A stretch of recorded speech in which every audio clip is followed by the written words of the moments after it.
Hello guys, welcome again sa ating panibagong vlog, no? For today's video, I just wanna gusto ko na i-share sa inyo yung mga job opportunity dito sa New Zealand.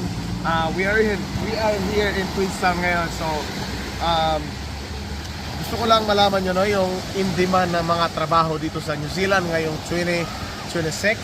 So kita yan guys, ayan yan yung Titanic. So, kung gusto nyo mag-New Zealand ngayong 2026, ang in-demand job dito sa New Zealand, meron akong top 10 na very in-demand job, no? Number 1, makinig kayo ng mabuti, baka isa kayo sa mga in-demand job dito sa New Zealand ngayong 2026. Number 1, of course, dairy farmer. Number 2, teacher, guro guys. Number 3, butcher.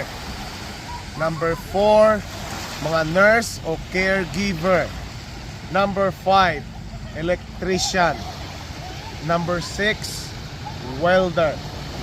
Number 7, chef o hotel restaurant management. Number 8, storekeeper guys. Number 9, in-demand din dito yung mga karpintero.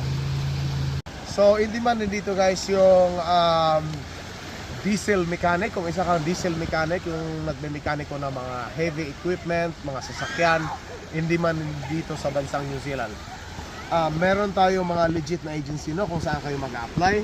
Ang unang agency na pinaka-legit kasi na naka-base dito sa New Zealand ay Dai Region. Pangalawa, CC Recruitment Agency o CCR. Meron din tayong mga legit na website guys kung saan kayo mag-apply.